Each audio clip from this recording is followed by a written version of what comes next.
por ahí no los evaluamos nosotros, pero no los evaluamos en el parcial, sí se evalúan en los finales, y los van a seguir usando en las otras materias. Bueno, vamos a empezar con la clase. Vamos a terminar con lo que vimos en la clase anterior de métodos de integración. Les voy a compartir pantalla para ver si terminamos con eso. ¿Se acuerdan que en la clase anterior habíamos estado mirando,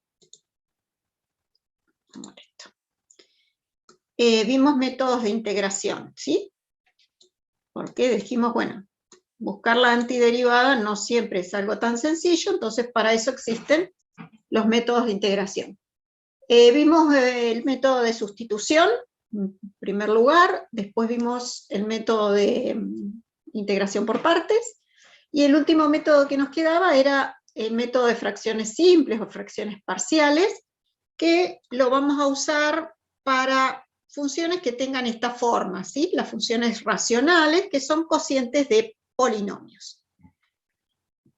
Habíamos dicho que para poder usar este método, lo primero que deberíamos hacer es ver que el grado del numerador tiene que ser menor que el grado del denominador. Si eso no sucedía, bueno, dijimos, es necesario hacer el cociente, hicimos un ejemplito, y escribir este cociente P sobre Q de esta manera, ¿sí? Donde el S de X es el cociente del polinomio, R es el resto y Q es el divisor. Una vez que solucionamos ese problema, digamos, de que el grado del numerador era más grande que el grado del denominador, ¿sí? No siempre va a pasar, pero bueno, si pasa, tenemos que hacer este paso intermedio. El segundo paso es factorizar totalmente el polinomio este Q de X, que está en el denominador. Bueno, hicimos este ejemplo en la clase anterior.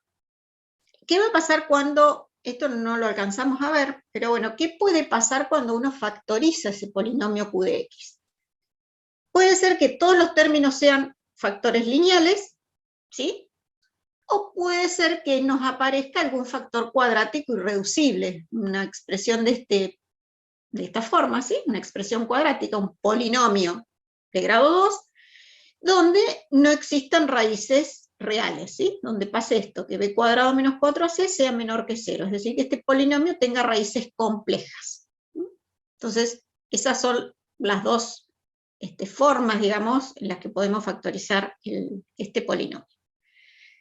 Pero bueno, una vez que tenemos expresado el polinomio, o sea que ya factorizamos Q de X, el ejemplo que nosotros vimos es cuando Q de X era un producto de factores lineales distintos, ¿sí?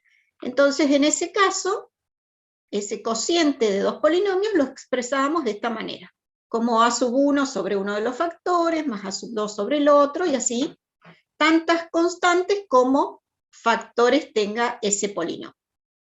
Ahora bien, este caso que nosotros vimos es cuando el polinomio, digamos, tiene todas raíces distintas. Podría pasar, bueno, este ejemplo es el que vimos, podría pasar que las raíces se repitan, ¿sí? Esperen que estoy buscando el caso, acá. Entonces, cuando las raíces se repiten, ¿sí? Supongamos que se repiten R veces, la forma de factorizar ese polinomio es esta, poner A sub 1 sobre el factor, elevado a la 1, más A sub 2 sobre ese factor elevado al cuadrado, y así hasta la cantidad de veces que se repita ese término. Miremos este ejemplo. Supongamos que tenemos que calcular esta integral, ¿sí? Y vamos a usar el método de fracciones simples. Acá ya el grado del numerador es menor que el grado del denominador, o sea que tenemos un problema solucionado. Por lo tanto, lo que vamos a hacer es factorizar este polinomio. Cuando hacemos la factorización de este polinomio usando Ruffini o lo que ustedes estén acostumbrados a usar, llegamos a esto, ¿sí? Tiene una raíz simple que es -1 y una raíz doble que es 1. Entonces, ¿cómo escribiríamos este cociente con fracciones simples? Bueno, ese cociente, por el momento dejemos de lado la integral. El 4x sobre x más 1 por x menos 1 al cuadrado, yo lo podría escribir como a sub 1 sobre x más 1, que es este factor, ¿sí? Más a sub 2 por x menos 1, pero elevado a la 1. Y después le agrego un tercer término, a sub 3 sobre x menos 1 elevado al cuadrado, ¿sí? Porque acá tenemos esta raíz que es doble. Si acá hubiésemos tenido una raíz de orden 3, entonces hubiéramos agregado un más a sub 4 sobre x menos 1 al cubo. Entonces tantos términos va a tener, o tengo que agregar, como el grado de multiplicidad de esta raíz, ¿sí? Y después, bueno, la forma de calcular las constantes estas es como en el ejemplo que hicimos en la clase anterior. ¿Qué podría pasar también? Otra cosa, que ya lo nombramos antes, es que nos aparezca un factor cuadrático irreducible, dice acá. O sea que no lo podamos seguir factorizando, que tenga raíces complejas. Entonces, ¿cómo vamos a hacer en ese caso? En lugar de escribir una constante sobre ese término cuadrático, lo que tenemos que escribir en el numerador es un factor lineal, ax más b, ¿sí? Como que escribo una recta, digamos, un polinomio de grado 1, ¿sí? Entonces, si vemos este ejemplo, de nuevo, chequeamos que el grado del numerador sea menor que el del denominador. Como eso pasa, nos dedicamos solamente a factorizar el denominador. Si acá sacamos factor común x, nos quedaría x por x al cuadrado más 4. Esto obviamente no tiene raíces reales, no existe ningún x que elevado al cuadrado, ¿sí?, más 4 me vaya a dar 0. Entonces no tiene raíces reales, ese es un factor cuadrático irreducible. Entonces, ¿cómo vamos a expresar la integral, digamos, que era 2x cuadrado menos x más 4 sobre x por x cuadrado más 4, ¿sí? Acá lo tengo factorizado al polinomio q de x. Bueno, eso va a ser, para la raíz real, igual que siempre, la constante sobre x. Y para este factor que tiene raíces complejas, digamos, que no lo puedo seguir factorizando, escribo una expresión lineal en el numerador, a sub 2 por x más a sub 3, sobre ese término. Y de nuevo, las constantes es lo mismo, o sea, como hicimos en el ejemplo anterior, sacamos factor común e intentamos resolverlo. Y el último caso es cuando el factor ese de segundo orden, que es irreducible, además, ¿sí?, tiene un exponente, ¿sí? En el caso anterior, este factor tenía exponente 1. Bueno, podría ser que su orden de multiplicidad fuese mayor que 1. Entonces, de la misma manera que antes, ¿sí? ¿Se acuerdan que cuando teníamos raíces, teníamos términos con raíces reales, pero repetidas esas raíces? Bueno, eran tantos términos como el orden de multiplicidad de la raíz. Bueno, acá va a ser exactamente lo mismo. Lo que va a cambiar es que en lugar de poner solamente una constante en el numerador, tenemos que poner esos términos lineales, ¿sí? A sub 1 por x más b sub 1, después a sub 2 por x más b sub 2 sobre ese término al cuadrado, y así hasta que lleguemos al r que corresponde. Y veamos acá un ejemplo. Si tenemos esta expresión, ¿cómo escribiríamos esto, ¿sí?, para llevarlo a las fracciones simples y que podamos calcular la integral. Bueno, acá vemos que tenemos una raíz real, que es x igual a 0, y bueno, esto tiene raíces complejas y está elevado al cuadrado. Entonces, cuando queremos escribir esto en fracciones simples, va a ser a sub 1 sobre x por esta raíz real. El término este lineal, a sub 2 por x más a sub 3, sobre este factor cuadrático elevado a la 1. Y otro término lineal, a sub 4 por x más a sub 5, sobre el término ese cuadrático elevado al cuadrado. De nuevo, si acá...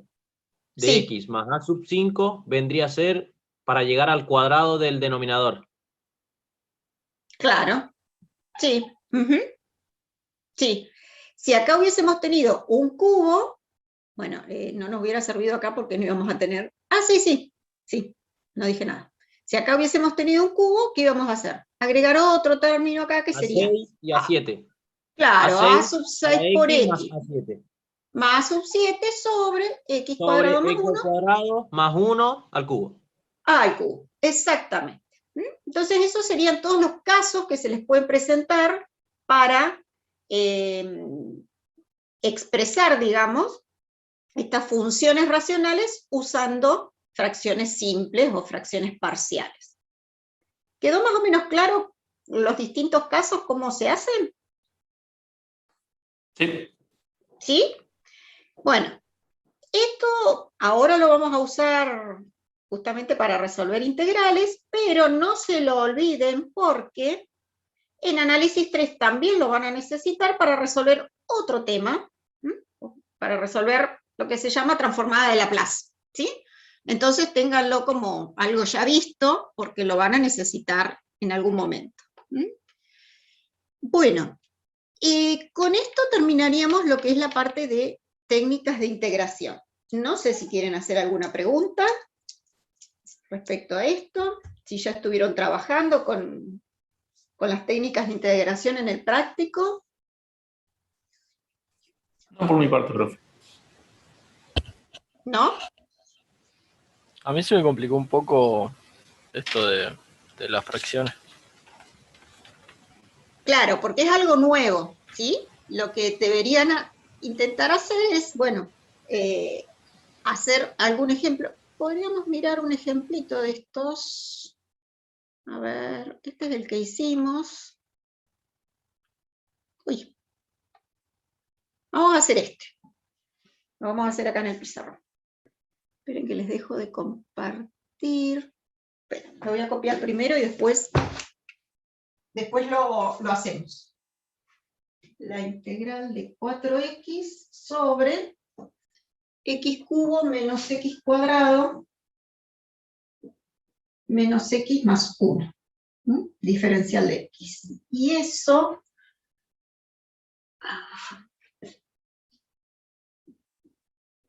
Ahí les comparto, no me olvidé, pero lo estoy copiando para tener. Ahí está. Profe, si no, ¿no podemos hacer uno de los más complejos, o sea, de los últimos dos casos?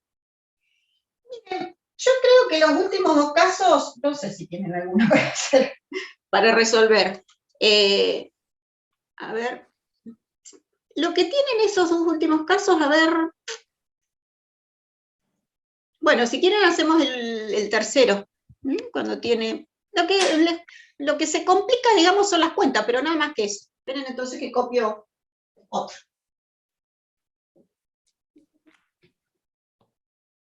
En todos, digamos, es lo mismo, aunque parezca que es muy complicado, pero no lo es. 2x cuadrado menos x más 4 sobre x cubo más 4x. ¿Sí? Vamos a hacer este. Ahí les dejo de compartir. Activo la cámara.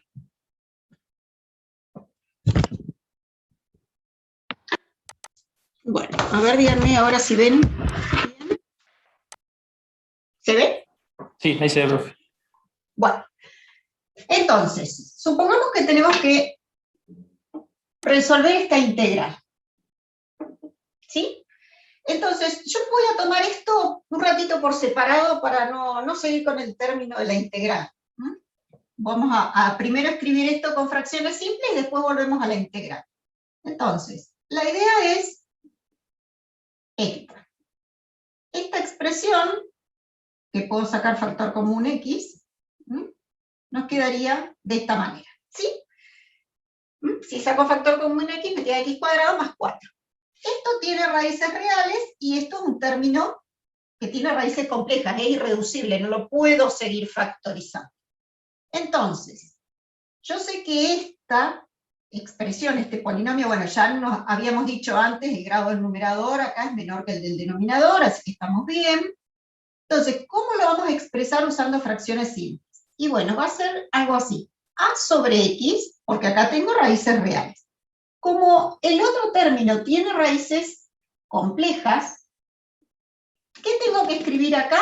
Un término, vamos a llamarlo a sub 1 un término lineal, que será a sub 2 por x más a sub 3. Y ahora el objetivo, ¿cuál es? Y bueno, encontrar estas constantes para poder escribirlo realmente de esa manera. Entonces, para encontrar las constantes, lo que vamos a hacer es sacar factor común denominador,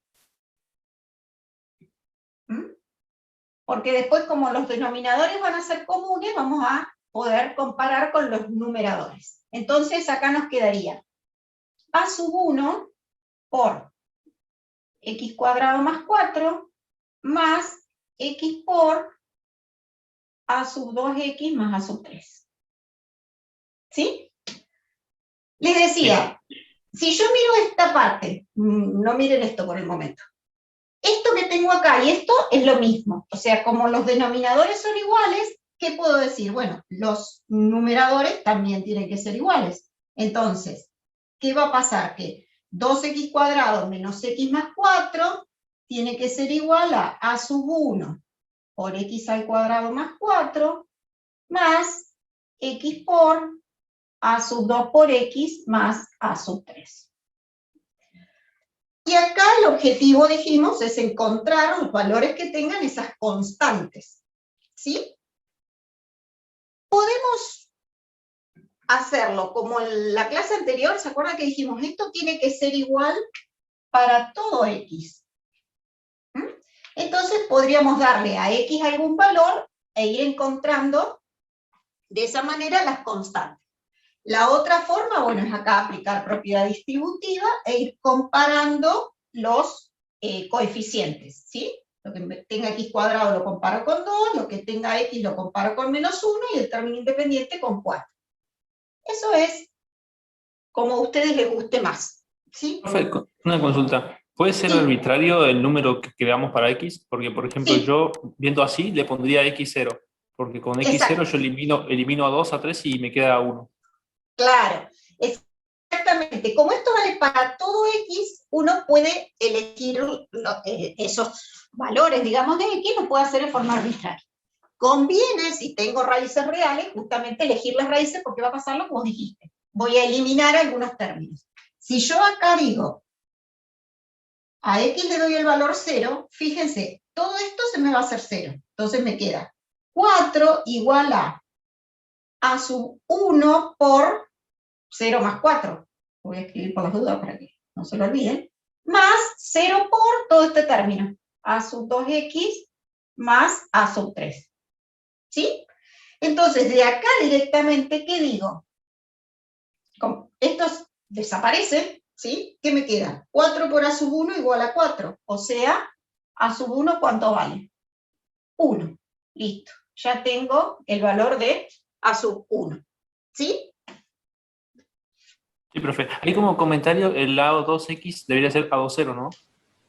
¿Cómo? Ah, sí, acá 0. Perdón. Sí. Ustedes contrólenme, como les digo siempre, las cuentas, porque... Y entonces ahora, bueno, puedo tomar cualquier otro valor. No voy a hacer 0 nada, pero bueno, si yo a x le doy el valor 1, por ejemplo, entonces, ¿qué me quedaría acá? 2 menos 1, ¿sí? Es 1, más 4, 5. Igual a A sub 1 ya tiene su valor, ya sé que vale 1, por 1 al cuadrado más 4, más 1 por a sub 2 más a sub 3. ¿Sí? Acá me queda 4 más 1, 5, que con este 5 se me van a cancelar. En definitiva, lo que me queda acá es a sub 2 más a sub 3 igual a 0. ¿Sí? Entonces, bueno, lo escribo acá abajo. A sub 2 puedo decir que es menos a sub 3. ¿Sí? Y Sí, sí. le damos a x, por ejemplo, yo le doy estos valores porque son los más simples. Si le doy el valor menos 1 a x, entonces, acá nos queda 2 por, bueno, menos 1 al cuadrado es 2, menos 1 más 1, 2 más 1, 3, 7. Igual a el a sub 1, que ya sé que vale 1, por 1 menos 1 al cuadrado más 4, que es 5, más, bueno, menos, ¿sí? Acá nos quedaría menos 1, por menos a sub 2 más a sub 3. Entonces, ahora nos queda 7 menos 5, 2.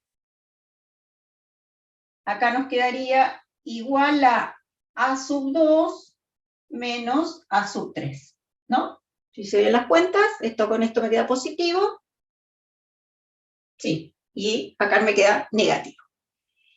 Pero bien, el a sub 2 era menos a sub 3, entonces yo puedo decir 2 es igual a menos a sub 3 menos a sub 3, ¿sí? Reemplazo el a sub 2 por el menos a sub 3. O sea, que me quedaría 2 igual a menos 2 a sub 3, entonces, ¿cuánto vale a sub 3?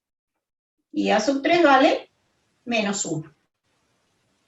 Listo, ya tengo a sub 3. ¿Qué me falta ahora? A sub 2. ¿Cuánto vale a sub 2? 1. 1, porque era el puesto de... Entonces, ya logré encontrar los valores de las constantes, ¿sí? ¿Qué significa eso? Ahora voy a borrar esto, pero bueno. Que esta integral ahora la voy a poder escribir como, en lugar, este polinomio, digamos, lo escribo con esta forma ahora, ¿sí? A sub 1 sobre x, o sea, 1 sobre x. Más a sub 2x más a sub 3. ¿Qué me quedaría? X menos 1 sobre x al cuadrado más 4. Todo esto por diferencial de x, ¿sí? Y bueno, ahora ya hice lo más complicado, la parte más larga. Lo único que queda entonces es resolver esta integral. Voy a borrar acá para poder resolver la integral.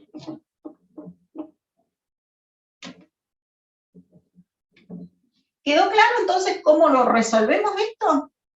Lo que tienen Sí, que profe. tener siempre es, digamos, en mente las raíces que tengo y la forma que corresponde para esas raíces, ¿sí? ¿Qué forma le corresponden a estas fracciones simples para las raíces? Bien, ahora yo esto lo podría usar la suma, ¿sí? La integral de una suma es la suma de las integrales, o sea, esto lo podría escribir como diferencial de x sobre x más. Acá voy a separar también, esto lo voy a escribir como x sobre x cuadrado más 4 menos 1 sobre x cuadrado más 4. Entonces me van a quedar 3 integrales. Y menos, les decía, diferencial x sobre x cuadrado más 4. Bueno, y ahora resolvemos. ¿A qué es igual la integral de 1 sobre x? ¿De acuerdo? Logaritmo natural de Logaritmo x. natural. Muy Logaritmo bien. natural de valor absoluto de x. Logaritmo natural del valor absoluto de x. Esta integral, ¿cómo la resolvemos?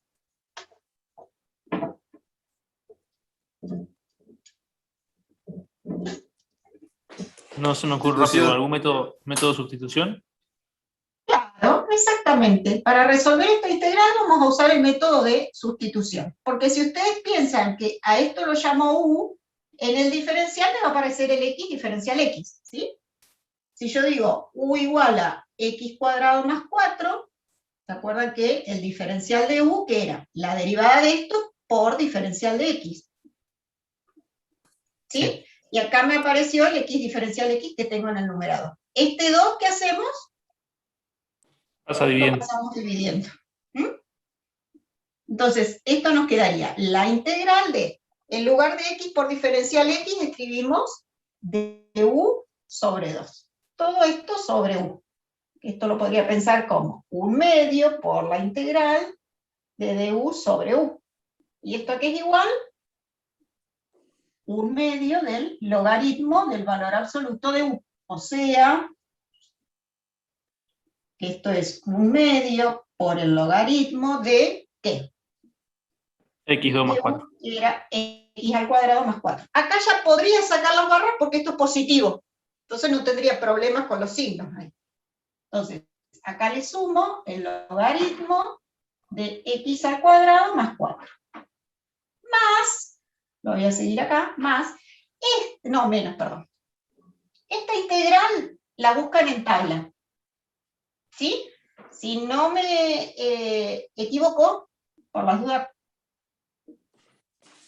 compruébenlo. Esto es el arco tangente de x sobre 2, creo. A ver si. ¿Tienen alguna Profe, tabla por ahí? antes Sí. que borres, ¿me permitís sacarle una foto al pizarrón? Sí. Yo pensé que era el logaritmo natural de X2 más Listo, 4. gracias. Entre barras. ¿Esto? Sí, pero me fijo en la tabla. No, es el arco tangente. A ver si tengo alguna tablita acá para mirar. O si la tienen ustedes por ahí Profe, más a mano. después cuando se pasa du sobre 2x sería, ¿o no? Así la x se cancela con la x de arriba. No, porque yo a x diferencial todo esto es de u sobre 2. De u sobre 2. Bien. ¿Sí? A ver si encuentro. Pucha, no encuentro ninguna tabla. Profe, En en la la que nos tabla mandaron no es aparece. 1 sobre 1 más x cuadrado. Esa es el arco tangente. De x. Claro. Bueno, pero si aparece el. Entonces está bien, porque si es x cuadrado más a al cuadrado, creo que divide ahí. Sí. O sea, ¿no afecta que en vez de un 1 haya un 4 ahí? No, Ah, pero está bien. estoy tratando de buscar otra tabla por las dudas, pero. Pero igual A ver. también se puede trabajar por sustitución o no, profe. Es más largo. No, Yo no este puedo decir caso que no, porque no tenemos, si yo sustituyo esto, no tengo acá para reemplazar. pero no puedo decir que 1 sobre x cuadrado más 4 por dx, eso no es igual a eso. Y ahí No. sí, ¿no? No, en este caso no les va a servir la sustitución. Pero no encuentro la tabla. Igualmente dice que eso es 1/2 por arco tangente de X al Sí, no, X sobre 2 un más 5. medio, me faltó el 1/2, sí. Acá me faltó el 1/2. Ahí está. Esto es así, 1/2 del arco tangente, sí, de x sobre a. Ahora sí. ¿Cómo llega a eso, profe? Porque nuestra tabla no la tiene. O sea, la que tienen ustedes. Bueno, si no la tienen, no se da problema, no les va a aparecer esto en el parcial. Porque la pueden usar en eso. No, para hacer este tipo de integrales necesitamos otros métodos que no vemos, que es un método de sustitución trigonométrica y cosas que no vemos nosotros, por eso lo vemos directamente en la tabla. Pero si no, búsquense alguna otra tablita un poquito más completa, pero qué raro que no aparezca en la tabla. Después me voy a fijar yo. Pero bueno, esta integral la buscamos en tabla, no sea un problema. ¿Sí? Entonces esa sería, digamos, la forma de resolver este tipo de problemas, ¿no? De integral. Cuando Sí, tenemos... quedaría al final juntar los 3 resultados y poner más C. Y sí, justamente iba a eso yo. Me había faltado la constante de integración. Profe, una pregunta. El método de fracciones parciales, Sí. en integral definida, ¿se puede usar? Sí. A ver, los métodos lo que les sirve es para resolver la integral así, indefinida, que es la que vimos nosotros. Después lo único que uno hace con la integral definida es evaluarla, la integral en los extremos de integración, que eso es lo que vamos a ver ahora. Pero sí, uno puede usar cualquier método. Pues, Bueno, con esto terminamos entonces lo que son métodos de integración, y ahora vamos a empezar con la integral definida. ¿Qué pasa con la integral definida? Bueno, si ustedes recuerdan, cuando empezamos con derivadas, ¿sí? La derivada estaba relacionada o aparece, digamos, como una forma de encontrar la recta tangente, ¿sí? O la velocidad. Con esos problemas empezamos a analizar la derivada. Bueno, las integrales aparecen como muy relacionadas con todo lo que es, esperen que estoy acá con la tablita, esto no lo quiero, todo lo que es área, ¿sí? Calcular el área de alguna región. Entonces, esperen que voy a sacar esto, así no me molesta. Uno, saben, qué sé yo, de la primaria, han visto, uno está más familiarizado con calcular áreas de regiones geométricas, ¿sí? El área de un triángulo, de un rectángulo, el área de un círculo, ¿sí? Esas cosas uno las conoce. Y de última, el área de algún polígono. Esto lo podemos pensar, esta región, como, bueno, cómo encontramos el área, como suma del área de 4 triángulos, o acá el área de esta figura la podemos pensar como, bueno, la suma del área del cuadrado, el área del rectángulo y el área de este triángulo. Pero, ¿qué va a pasar cuando queremos encontrar, por ejemplo, este área, que está limitada por una curva, el eje X, y bueno, dos rectas, X igual a A y X igual a B? Bueno, eso lo vamos a poder hacer a través de las integrales. ¿Y cómo vamos a llegar? Bien, ¿se acuerdan que cuando empezamos a tratar de definir la pendiente de la recta tangente, ¿qué hicimos? Fuimos aproximando con la recta secante, y veíamos que a medida que la distancia entre esos dos puntos se hacía más chiquita, tendía a 0, la recta secante se aproximaba a la recta tangente. Bueno, acá lo vamos a hacer también por una aproximación, y lo que vamos a hacer es aproximar el área a través de rectángulos. Que uno conoce el área de un rectángulo, sabe que es base por altura. Entonces, supongamos que queremos calcular el área de esta región, ¿sí? Es el área que está limitada por la curva esta, que es x al cuadrado, el eje X, y dos rectas, x igual a 1 y x igual a 4. Entonces, lo que vamos a hacer es dividir este intervalo entre 1 y 4 en, bueno, segmentos iguales, ¿sí? Acá serían segmentos del lado 1. Y después, ¿cómo armamos el rectángulo? Bueno, tomando como altura del rectángulo el punto más alto, digamos, de esa curva, ¿sí? El punto, el f de x superior, digamos, porque yo acá tengo f en 1 y acá tendría f en 2. Bueno, tomo f en 2. Acá tengo f en 2 y f en 3, ¿sí? Y así. Bien. ¿Qué va a pasar? Bueno, esta es una división que yo puedo tomar. Pero si tomo más rectangulitos, o sea, si divido este intervalo en más segmentos, todos iguales, fíjense que ya la suma del área de estos rectángulos se está aproximando al área que yo quiero encontrar. Y si esa división la hacemos más chiquitita, muy, muy chiquititos estos segmentitos que tomamos en el intervalo ese 1, 4, entonces obviamente se acerca más todavía. O sea, si yo sumo el área de todos estos rectángulos, es aproximadamente igual al área debajo de la curva, al área que yo quería encontrar.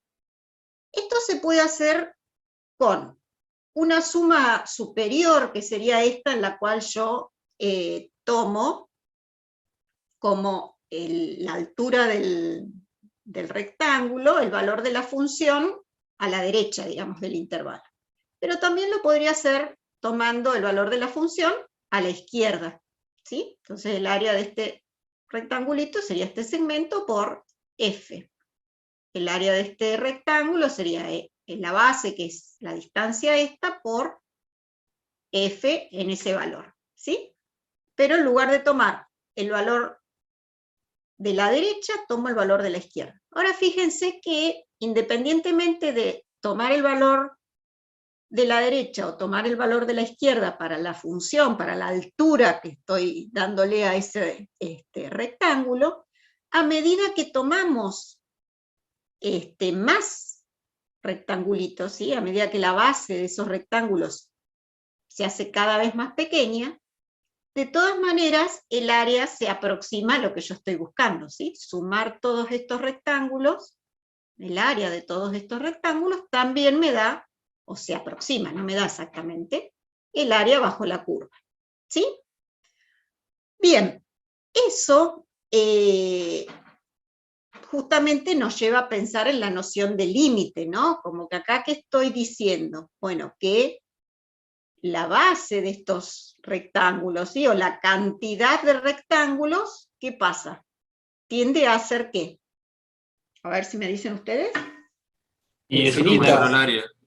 Claro, tiende a ser infinita. Cuanto más rectangulitos tenga, mejor va a ser la aproximación. Entonces eso tenemos que escribirlo de alguna manera, ¿sí? Bien, ¿cómo lo vamos a escribir? Supongamos, bueno, que estamos en un intervalo AB cualquiera, y tomamos n subintervalos, ¿sí? Todos estos subintervalos, ¿no? Los vamos, bueno, lo escribimos así, cada uno de estos x, digamos, va a ser el primero que coincide con el valor de A, x1, x2, hasta xn que coincide con B. El ancho del intervalo, ¿qué va a ser? B menos A sobre n, ¿sí? O sea, va a ser esta distancia que tengo acá dividida la cantidad de subintervalos que yo tenga. Entonces, tomamos un x cualquiera en cada uno de esos subintervalos, ¿sí? Por ejemplo acá, fíjense, en este, tomamos un x, acá en el medio. En este caso, en lugar de tomar a la derecha o a la izquierda, toma en el medio del intervalo. Entonces, ¿cuál es el área de este rectángulo? Y bueno, va a ser el delta x, ¿sí? Que era lo que habíamos llamado la base del rectángulo, por el valor de la función en ese x, estrellita le llamamos, ¿sí? Y bueno, cuando sumamos todos esos rectángulos, la suma de esas áreas se llama la suma de Riemann, ¿sí? Para una función f en el intervalo AB. Esa suma nos va a dar una aproximación del área de la región que teníamos, ¿sí? Entre, bueno, acá lo dice, ¿no? Entre la gráfica de la función que es positiva, ¿sí? Acá tenemos una función positiva y continua, el eje x y las rectas x igual a A y x igual a B, o en el intervalo AB, como lo quieran pensar. Entonces, ¿a qué va a ser igual el área? Como ustedes me dijeron, va a ser igual al límite para n tendiendo a infinito de esa suma, ¿sí? Este n es la cantidad de subintervalos, la cantidad de rectangulitos que yo voy a tener. Entonces, en definitiva, esto lo dejo un minuto, después vuelvo. ¿Qué estoy haciendo con este S? Y estoy sumando todos los rectángulos, ¿no? El área de cada uno de esos rectángulos. O sea, el área de este rectángulo que va a ser F evaluado en ese x1 estrella por la base, que es delta x. El área de este otro rectángulo, de nuevo, va a ser F evaluado en x2 estrella, que sería esto, por la base. Y así con todos. Una forma abreviada de escribir esta suma, ¿sí? Es usando este simbolito que se llama símbolo de sumatoria.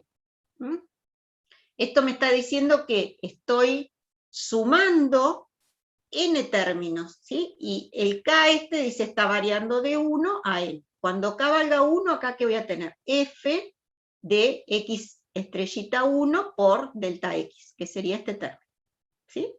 Más, le sumo, cuando k vale 2, f de x estrellita 2, que sería este, por delta x. Y así hasta que llego a n. Entonces con esto, como que es una forma abreviada de escribir la suma. Nada más que eso. Bueno, este tipo de límite es algo que vamos a usar mucho, ¿no? Y se usa mucho. Se usa para calcular área, como vimos acá, pero también para calcular longitud de arco de una curva, volúmenes. Bueno, infinidad de aplicaciones tiene esto. Entonces, tiene como tal su nombre. Y ese es lo que vamos a llamar integral definida. Entonces, si tenemos una función definida en un intervalo cerrado, AB, la integral definida de f, de A a B, que se nota de esta manera, ¿sí? Fíjense que ahora como que tiene el símbolo este de integral, tiene unos, lo que se llaman extremos de integración, ¿sí? A y B, que serían el A que es el extremo de la izquierda, ¿sí? El extremo inferior del intervalo, y B el superior. Entonces, ¿cómo se define esta integral definida? Bueno, a través de ese límite que dijimos recién, de la suma, el límite, cuando n tiende a infinito, de la suma de todas esas áreas de los rectángulos. Esto, bueno, obviamente siempre que ese límite exista. Cuando el límite existe, vamos a decir que la función es integrable. Y acá están las partes de esta nueva notación que tenemos, ¿sí? Toda esta expresión uno dice que es la integral entre a y b de la función.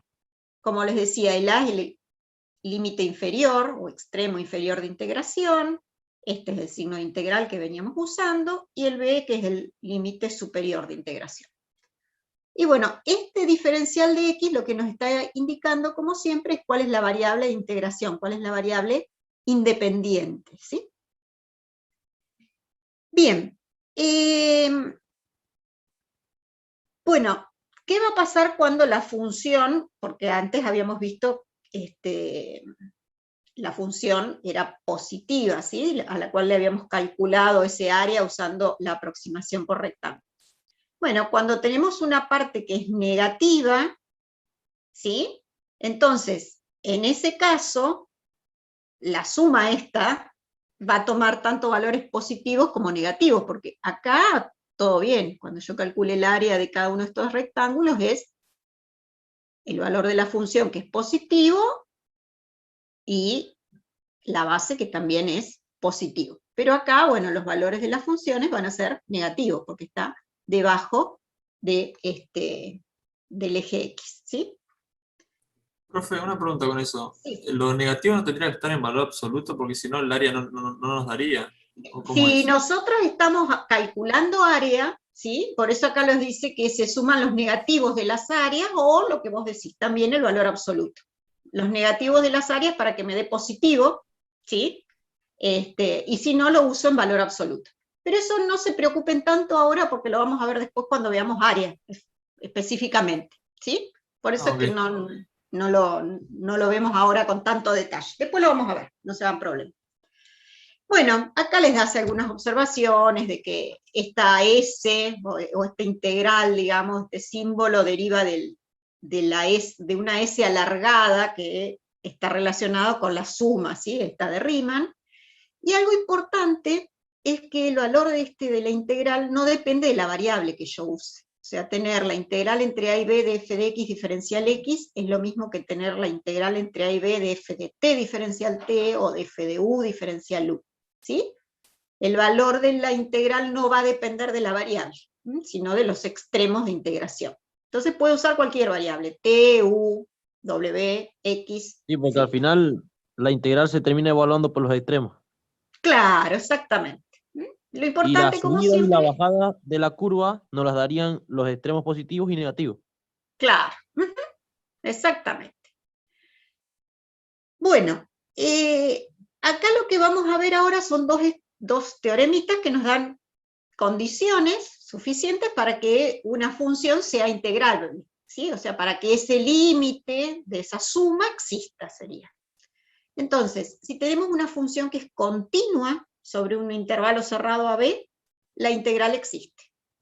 O sea, si tengo una función continua, la integral está definida, la integral entre A y B existe. O sea, la función es integrable sobre ese intervalo. Esa sería la condición. Y si tenemos una función que está acotada en un intervalo AB, que tenga un número finito de discontinuidades, también esa función es integrable. Un ejemplo. Esperen que les dejo de compartir un minuto y les escribo un ejemplito acá en el pizarrón.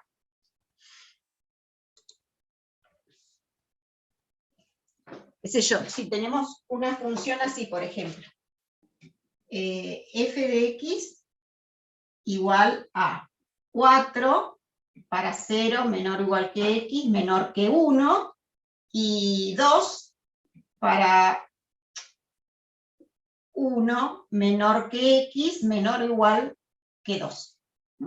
Esta función, si yo la grafico, es así, ¿no? 4 hasta 1, y después entre 1 y 2 vale 2. Acá está cerrado, acá está abierto, y acá está cerrado. ¿Sí? Eso es lo que les está diciendo esa propiedad, que esta función es integrable, porque tiene un número finito de discontinuidades en el intervalo. ¿Sí? Acá tiene una discontinuidad, en este caso tiene una sola discontinuidad, que es la discontinuidad en 1. Entonces, ¿qué quiere decir eso? Que la integral entre 0 y 2 de esta función, después vamos a ver cómo la calculamos, pero por el momento la idea es que la integral entre 0 y 2 de f de x diferencial x existe. ¿Sí? Existe. Perdón, existe. ¿Sí?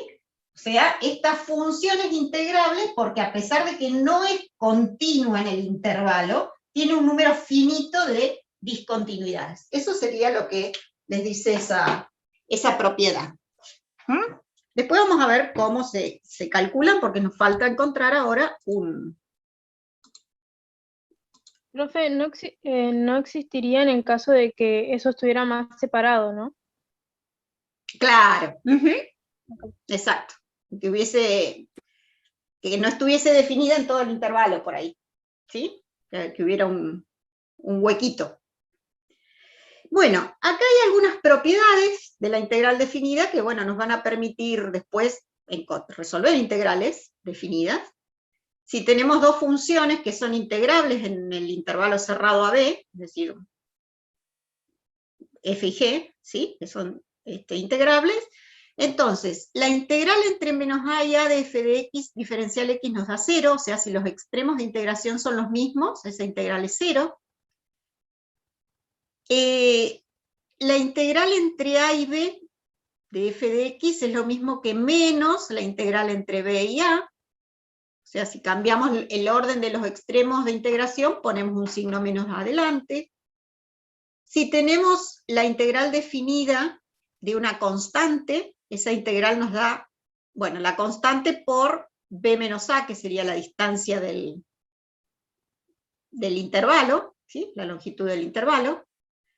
Si tenemos la integral de una constante por una función, bueno, la constante la podemos sacar fuera de la integral, y nos quedaría acá por la integral entre a y b de f de x, eso para cualquier constante. Después, bueno, si tenemos la integral definida de una suma o una resta, esa es la integral, la suma, digamos, de las integrales definidas, ¿sí? La suma o la resta.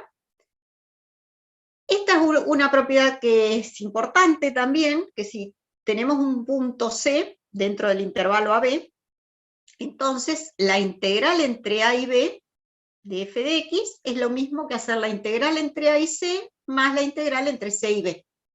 ¿Sí? O sea que podríamos, como decir, podemos partir el intervalo de integración para resolver esa integral definida. Después, si tenemos una función mayor o igual que otra, en todo un intervalo AB, entonces la integral de f va a ser la integral definida siempre, ¿no? Va a ser mayor o igual que la integral entre a y b de la g. Y si tenemos una función que está acotada, ¿no? Esto que m sea menor o igual que f de x menor o igual que m, significa que la función está acotada, entonces m dice por b menos a es menor o igual que la integral definida de f, menor o igual que el m grande por b menos a. Estas son todas propiedades que verifican una integral definida. Y acá hay algunas interpretaciones geométricas de esas integrales. Por ejemplo, la primera que vimos, que la integral entre a y a de f de x diferencial x es igual a 0, uno lo podría pensar porque el ancho acá del intervalo es 0. Entonces por eso el área bajo la curva entre a y a nos da 0. Acá si tenemos la integral entre a y b de k por f de x, bueno, lo muestra para k igual a 2, ¿sí? Tener f de x y tener 2 por f de x es tener toda esta expresión.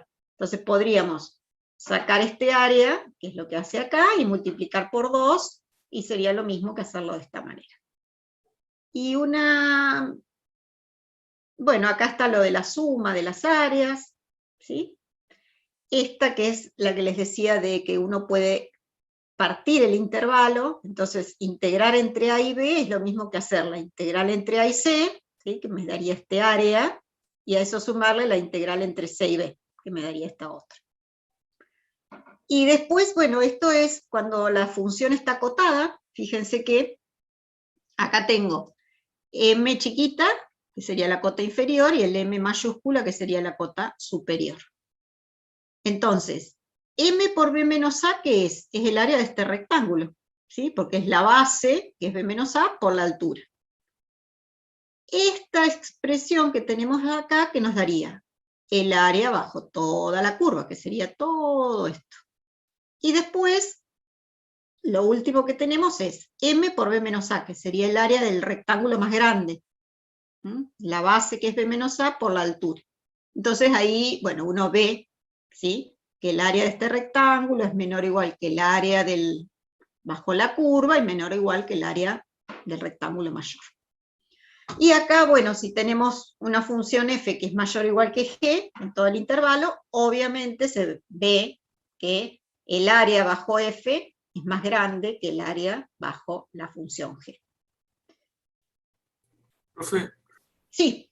vio que dijo de la discontinuidad. Sí. Por ejemplo, si tenemos en el ejemplo de la izquierda, abajo, si tenemos de 0 a b el intervalo, y en AC no es continuo, eso no se puede integrar, pero podríamos hacer de 0 a A más de C a B. Sí, sí, sí. En el ejemplito ese que yo hice, habíamos dicho, si tiene una discontinuidad, un número finito de discontinuidades, ¿sí? Entonces en realidad vas a usar esta propiedad para calcular la integral. Haríamos la integral entre 0 y, ¿qué había puesto yo? Entre 0 y 1, y a eso le sumo la integral entre 1 y 2. Ah, ok. Y otra pregunta, ¿cómo sabemos con la fórmula si una es más grande que la otra? Por el último ejemplo. ¿O nos lo van a decir eso, por un gráfico? O por un gráfico, sí, sí, sí, Okay. por un gráfico, sí. Ok, gracias. O con funciones que uno conozca, digamos. Sí, sí. Bueno, ahora vamos a ver algunos ejemplitos para aplicar esas propiedades que vimos. Por ejemplo, dice, evaluar esta integral, la integral entre 0 y 3 de 3x cubo más 4, sabiendo que la integral entre 0 y 3 de x cubo es 81 cuartos, ¿sí? Esto es algo importante. ¿Se acuerdan que cuando calculábamos la integral indefinida, siempre encontrábamos una función, una familia de funciones por esas constantes? En cambio ahora, cuando calculemos integral definida, el resultado va a ser un número. Ahora después vamos a ver ejemplos, pero es importante eso. La diferencia entre una y otra es fundamentalmente eso, ¿sí? Entonces, ¿cómo hacemos para calcular esta integral? Bueno, sabemos por las propiedades que si tenemos la integral de una suma, esta es una función continua, por empezar. Entonces va a ser integrable en el intervalo 0,3, por el primer teorema que vimos. Entonces podemos aplicar las propiedades que vimos. Entonces la integral de la suma la puedo escribir como la suma de las integrales. Esta constante la podemos sacar fuera de la integral, también por la propiedad. Y nos quedaría esta expresión, ¿sí? Este valor lo conocemos porque es un dato, 81/4. Más, y acá cuando teníamos la integral de una constante, una de las propiedades decía que era la constante por la longitud del intervalo. 3 menos 0 sería acá la longitud del intervalo. Y bueno, haciendo esa cuentita, llegamos a que la integral es 291/4. Para alguien que preguntaba sobre el tema de las desigualdades, ¿sí? Nos pide que comparemos estas dos integrales, la integral entre 0 y 1 de x y la integral entre 0 y 1 de x cuadrado. Si uno hace el gráfico, en el intervalo 0, 1, vemos que la función lineal es más grande que la cuadrática, ¿sí? Entonces, por la propiedad que habíamos visto, que en este caso dice, bueno, propiedad 7, sabemos que la integral entre 0 y 1 de x va a ser más grande que la integral entre 0 y 1 de x al cuadrado. Y bueno, acá hay otro ejemplo, se los dejo para que lo miren, no es muy, o lo miramos, no hay problema. Dice, supongamos que tenemos una f integrable, y que la integral entre 0 y 3 de la f, fíjense que acá hay otra variable, f de z, dice, diferencial z es 3. Y que la integral entre 0 y 4 de f de z diferencial z es 7, y nos pide encontrar la integral entre 3 y 4.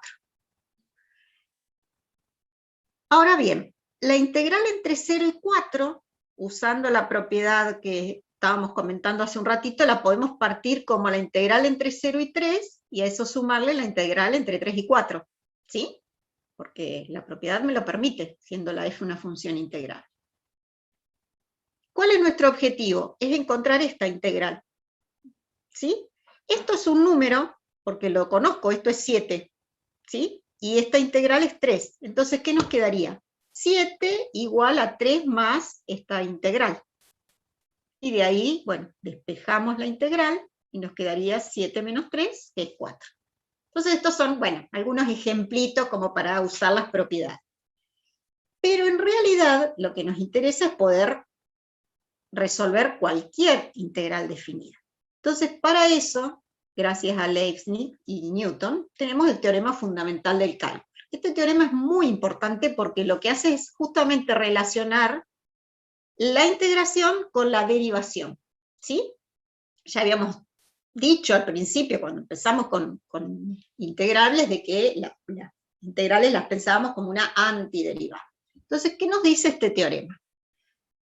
Que si tenemos una función continua sobre un intervalo cerrado AB, y sabemos que G es una antiderivada de F, o sea, ¿qué significa que sea una antiderivada? Que si yo derivo G, obtengo F. Entonces, tenemos una función continua, conozco una antiderivada de esa función sobre el intervalo, entonces la integral entre A y B de f de x diferencial x es g en b menos g en a. O sea, la antiderivada la evalúo en el extremo superior de la integral y a eso le resto el valor en el extremo inferior. Veamos cómo lo usamos en un ejemplo. ¿Se acuerdan que esto era un dato de un ejemplo anterior? De este, miren. Vamos a ver si es cierto ahora. Acá. Acá. ¿Se acuerdan que nos habían dado esto como un dato? Bueno, vamos a probarlo ahora. Vamos a ver si, usando el teorema, podemos llegar a eso. Entonces, ¿cuál es nuestra f? Nuestra f, que es una función continua, es x al cubo. Es una función polinómica, así que es continua en R, en particular va a ser continua en este intervalo 0, 3. ¿Cuál es la antiderivada de x al cubo? Bueno, sabemos que una antiderivada es x a la cuarta sobre 4. ¿Se acuerdan que esto lo podíamos hacer con las reglitas de antiderivadas? Sí. Acá, cuando apliquemos el teorema, fíjense que usamos una antiderivada, dice, no toda la familia, no tenemos en cuenta las constantes acá. Entonces, ¿qué nos dice el teorema? Bueno, que la integral entre 0 y 3 de x al cubo diferencial x va a ser igual a x a la cuarta sobre 4, y esta es una forma de notación entre 0 y 3, ¿sí? Esta es una forma de notar esta regla, que la van a encontrar en algunos libros como la regla de Barrow también. ¿Qué significa esta notación? Bueno, que tengo que evaluar la función primero, o sea, la antiderivada en 3 y después en 0. Entonces nos queda 3 a la cuarta sobre 4 menos 0 a la cuarta sobre 4, y efectivamente esto nos da 81 cuartos. Otro ejemplo sería, bueno, calcular esta integral definida entre pi sobre 6 y pi del coseno. De nuevo, esta es una función continua en R, así que vamos a poder, sabemos que es integrable, digamos. Una antiderivada del coseno es el seno, ¿sí? Si yo derivo el seno, llego al coseno. Entonces, ¿a qué es igual la integral definida? Va a ser el seno de x evaluado entre pi sobre 6 y pi. Primero lo evalúo en el extremo superior, que es pi, menos el seno de pi sobre 6. Bueno, esto nos da 0, el seno de pi sobre 6 es 1/2, con este menos nos quedaría menos 1/2. Ahora bien, este teorema fundamental del cálculo tiene dos formas, ¿sí? Esta que era una forma con la antiderivada, y esta segunda forma que es con la forma de la derivada. ¿Qué vamos a necesitar acá? Supongamos que tenemos una función continua en el intervalo cerrado AB, y tenemos un valor x, un x en el intervalo.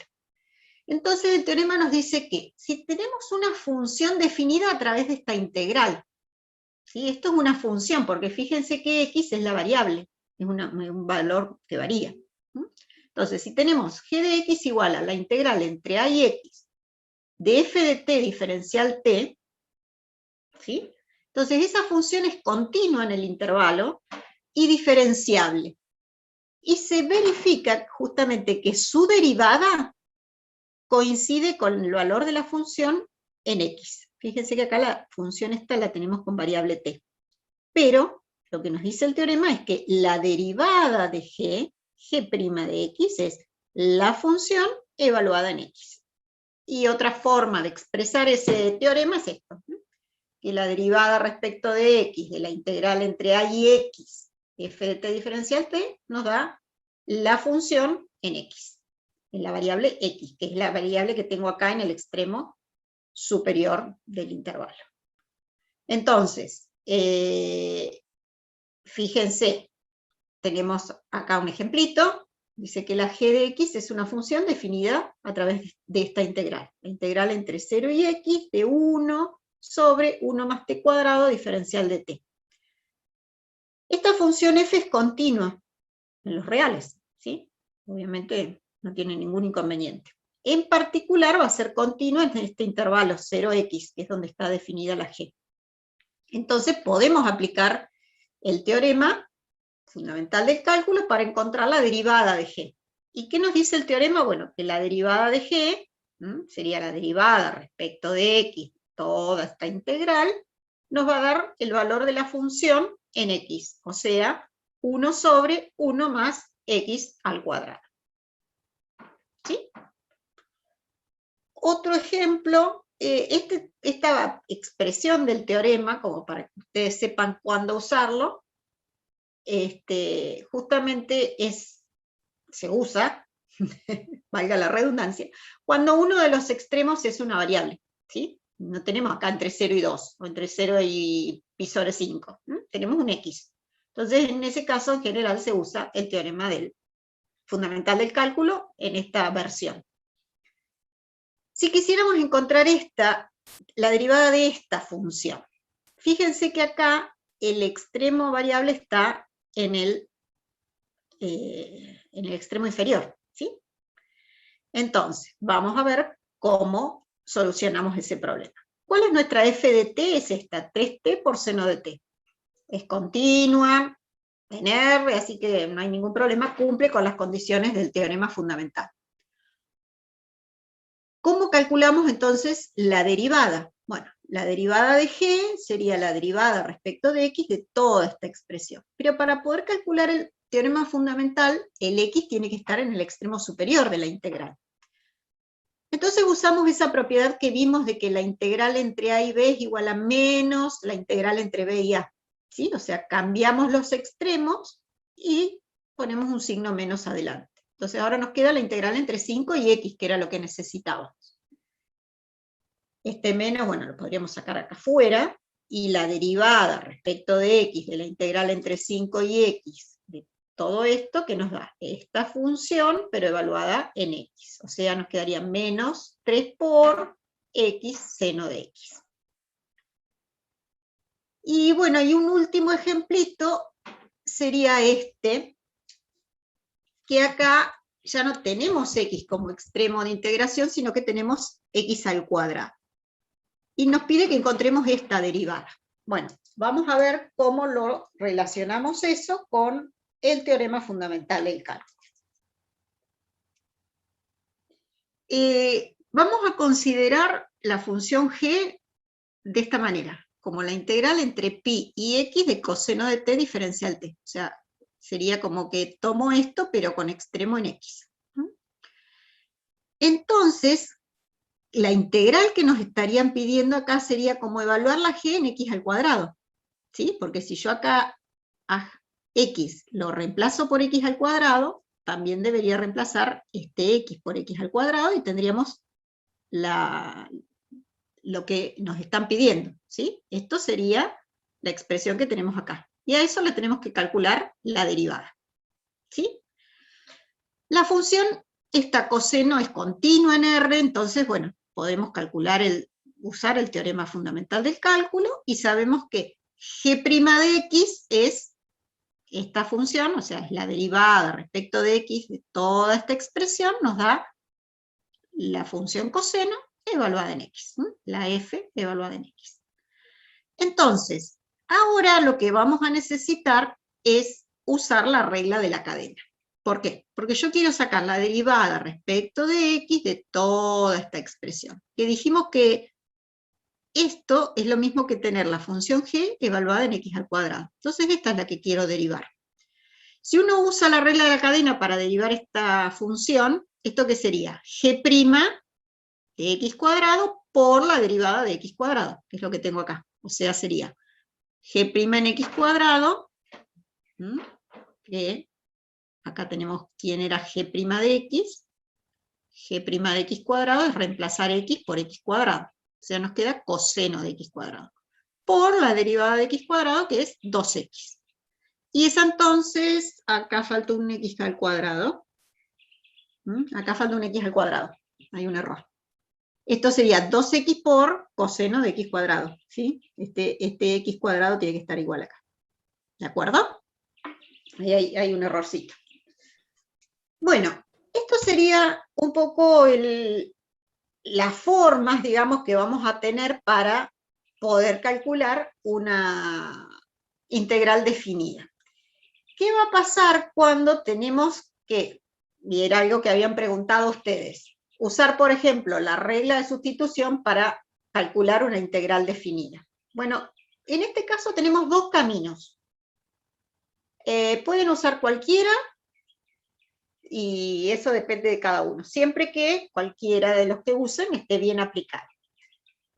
Vamos a ver primero de una forma y después vemos la otra. Supongamos que tenemos que calcular esta integral definida, ¿sí? La integral entre 0 y 1 de x cubo por 1 más x a la cuarta, todo al cubo, diferencial de x.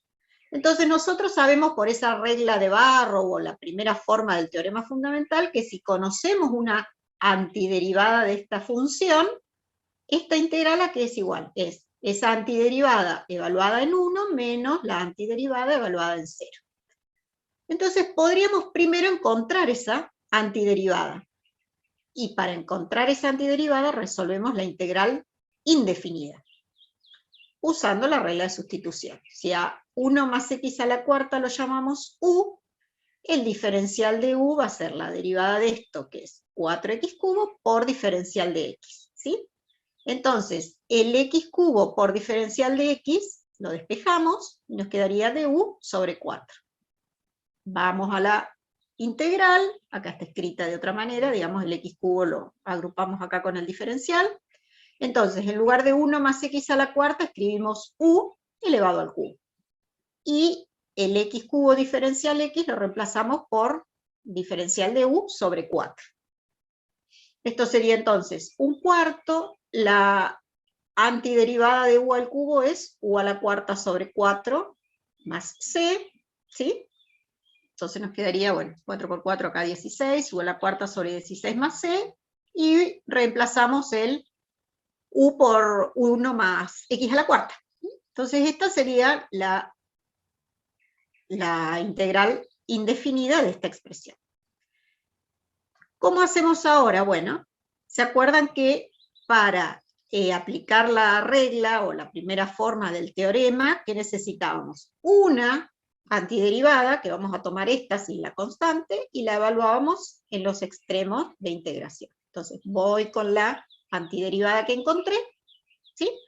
Y la evalúo en 1, que me daría 1 más 1 a la cuarta, que es 2, a la cuarta 16, y cuando la evalúo en 0 me da 1, sobre 16 que está acá. Y ese sería el valor de la integral, 15/16. Entonces, ¿qué hacemos acá? Primero encontramos una antiderivada, y después usamos el teorema fundamental en la primera versión que vimos, ¿sí? Evaluando la antiderivada en el extremo superior menos la antiderivada en el extremo inferior. Pero también podríamos usar esta regla de sustitución para integrales definidas. Entonces, sí, ¿se acuerdan que esta era la forma general que tenemos para la regla de sustitución? ¿Sí? ¿Cuándo podemos aplicar la regla de sustitución? Entonces, supongamos que tenemos una función g' que es continua en un intervalo AB, y que f es continua en la imagen de u, que es g de x. Entonces, la integral entre a y b de f de g de x por g' de x diferencial x es igual a esta expresión. ¿Qué se hizo acá? ¿Se acuerdan que para la integral, para la regla de sustitución, perdón, decíamos u igual a g de x? Entonces, en lugar de f de g de x, escribimos f de u. Y el diferencial de u era g' de x por diferencial de x. Entonces, el g' de x por diferencial x lo reemplazamos acá por du. Ahora, ¿de dónde salen estos dos valores? ¿Sí? Bueno, cuando x vale a, ahora recuerden, la variable nueva que tenemos es u. Entonces tengo que ver cuánto vale u.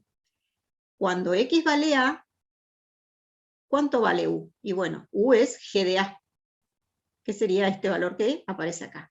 Y cuando x vale b, que era el otro extremo, u ¿cuánto vale? G en b. Por eso los extremos cambian. Eso es importante. Si vamos a usar la regla, nos tenemos que acordar de cambiar los extremos de integración. ¿Por qué se los digo? Porque es algo que siempre se olvidan. Hacen la sustitución y siguen con los mismos extremos. Y eso está mal, porque la función cambió, o sea, la variable cambió y cambiaron los extremos también, ¿sí? Entonces veamos un ejemplito para resolver este tipo de integral. O sea, vamos a resolver el mismo ejemplo que hicimos antes, pero usando esta reglita, ¿sí? Entonces, la sustitución va a ser la misma que usamos anteriormente. U igual a 1 más x a la cuarta, ¿sí? Para resolver esta integral, hacemos u igual a 1 más x a la cuarta. X cubo por diferencial x, habíamos dicho que era du sobre 4. Y ahora encontremos los nuevos extremos de integración, ¿sí? Cuando x valga 0, un extremo es 0 y el otro es 1. Cuando x vale 0, voy acá. U a qué es igual, es 1 más 0 a la cuarta, o sea, 1. U vale 1. Cuando x valga 1, ¿qué me va a quedar acá? U igual a 1 más 1 a la cuarta, que es la expresión que tenemos acá, 2. Entonces, esta integral, que era la integral original, ahora se transforma en la integral entre. Los nuevos extremos son 1 y 2. 1 y 2. La f en u, que era u al cubo, y el diferencial de u sobre 4. Integramos, bueno, acá es lo mismo, ¿no? Encontramos la antiderivada de u al cubo, que es u a la cuarta sobre 4, y eso lo evaluamos entre 1 y 2. Hacemos la cuentita y nos da, bueno, obviamente 15/16, que era lo mismo que habíamos obtenido antes. ¿Cuál es la ventaja que tiene este método? Es que no necesitamos, no volvemos a la variable original. Una vez que encontramos la antiderivada con u, listo, ya está, evaluamos esa función en los extremos. Pero es importante, insisto, en acordarse de cambiar los extremos, porque si no, no vamos a llegar a la forma correcta de la integral, ¿sí? ¿No? Al valor correcto. Bueno, acá hay otro ejemplo que es exactamente lo mismo, ¿sí?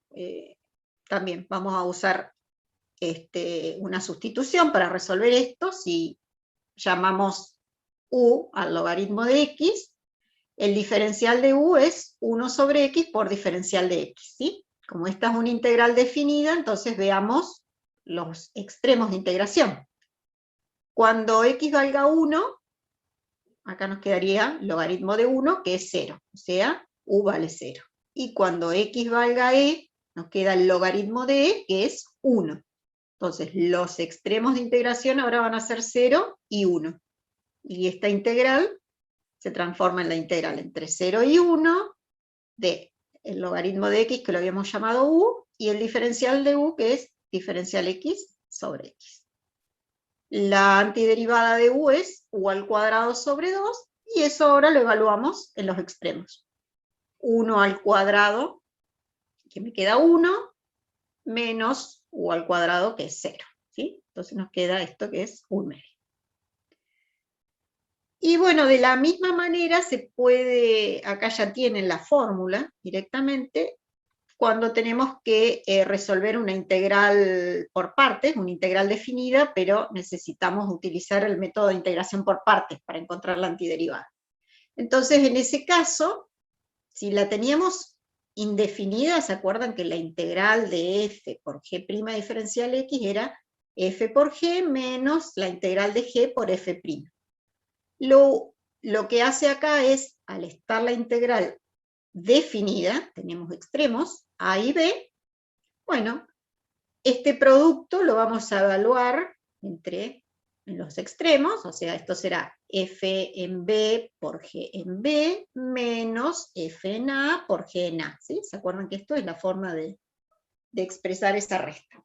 Menos la integral definida de esta expresión, que bueno, veremos después cómo se resuelve.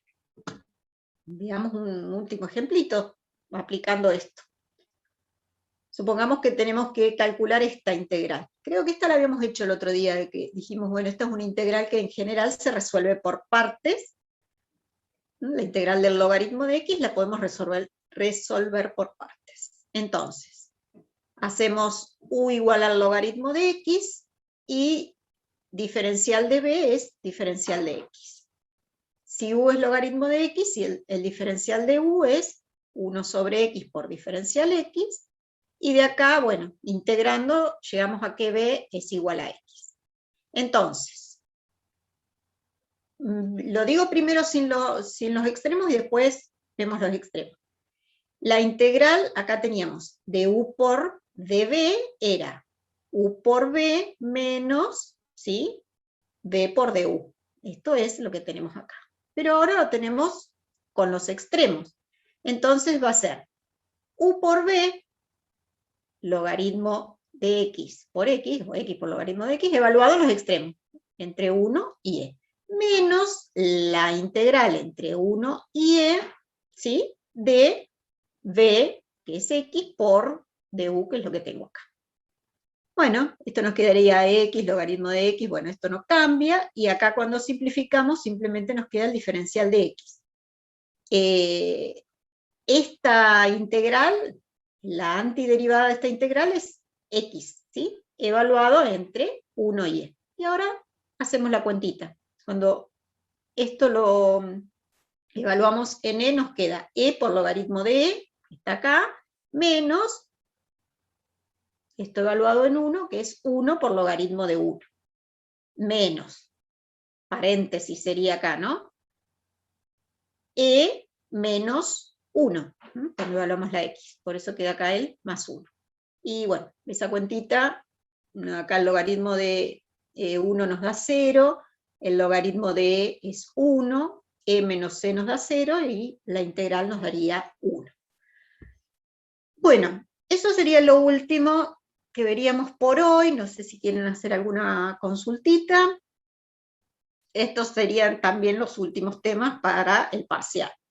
Profe, en el parcial o Sí. cuando vamos a los ejercicios, cuando tenemos el resultado final de la integral, ¿lo dejamos como una expresión o lo dejamos en decimales? Lo pueden dejar como una expresión, qué sé yo, si les queda raíz de 3 sobre 2, déjenlo como raíz de 3 sobre 2, no hay problema. Porque por ahí si queda muy largo, ¿qué es preferible? ¿Lo dejamos así nomás? Sí, Porque te queda el sí, logaritmo de tal. claro. Sí, si pueden simplificar algo, lo simplifican, pero lo importante es que hagan bien la resolución, que usen bien los teoremas, qué sé yo, si tienen que aplicar el primer teorema, la forma del primer teorema el teorema fundamental del cálculo, lo hagan bien, ¿sí?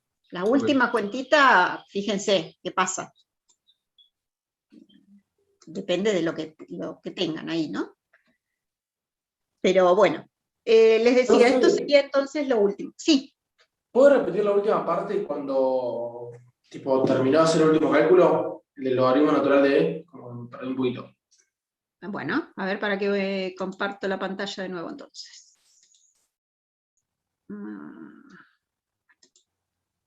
Acá. ¿Acá? ¿O en este paso? No, exacto, era el último. Cuando empezaste a convertir, por así decirlo. ¿En este último? Acá lo que Sí. tengo que hacer es, esto, ¿se acuerdan? Esta notación, ¿qué significaba? Que tengo que evaluar la función en el extremo superior, que es e, y restarle el valor en 1. ¿Sí? Entonces, cuando esto lo evalúo en e, me queda e por logaritmo de e, que es lo que tengo acá. Menos esta expresión evaluada en 1. 1 por logaritmo de 1, que es esto. ¿Sí? Y a eso le tengo que restar esta función evaluada en e menos la función evaluada en 1. ¿Sí? Cuando esta función la evalúo en e, me queda e menos 1. ¿Sí? Pero como tengo este menos acá adelante, me quedó menos c más 1. A ver, mira, capaz que eso es lo que te confundió. Yo tengo esto, a ver, ahí dejo de compartir y lo vemos, ¿eh?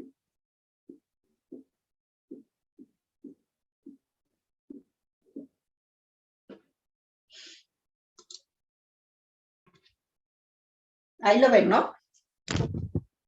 Esta es la última cuentita que teníamos. Entonces, tengo que evaluar esta función en e y restarle la función evaluada en 1. Entonces me queda e por logaritmo de e menos esto evaluado en 1. 1 por logaritmo de 1. Menos, porque acá tengo un menos, ¿sí? ¿Qué sería? Esta función evaluada en e, que es e, menos la función evaluada en 1, que es 1. Y acá el logaritmo de e es 1. Entonces me queda e. Menos el logaritmo de 1 es 0. Menos, y acá cambio los signos. Me quedaría menos e, y menos por menos, que me da más 1. Estos se cancelan, y me queda 1. ¿Ahí estamos? Sí, gracias. No, de nada. Bueno, con esto entonces ya pueden resolver el práctico. Es más, tienen más teoría de la que necesitan para el práctico, ¿sí? Porque hay algunas cositas. La segunda forma del teorema fundamental del cálculo no la tienen en este práctico, ¿sí? Va a ser para el próximo práctico, que lo tengan que aplicar. Pero bueno, estaba dentro de la teoría, ¿sí? Pero para el práctico que tienen ustedes, o sea, para el práctico del práctico 10 que entra en el parcial, no hay ningún ejercicio de ese tipo. A ver, estoy buscando el práctico acá. pero los primeros que tienen, los primeros ejercicios son para aplicar las propiedades, ¿se acuerdan esos de la suma? Que la integral de una suma es la suma de las integrales. Tienen varios de ese tipo de ejercicios para resolver. Creo que no van a tener ningún problema para la resolución de este práctico. ¿Mm? Bueno, Tengo una pregunta. ¿sí? ¿Nos van a subir ejercicios para practicar antes del parcial, como hicieron en el otro parcial? Vemos si tenemos algo armadito, les podemos subir, sí, algunos ejercicios. Por favor, porque vendría bien tener un resumen de todo junto, porque Bueno. desde derivada hasta integral.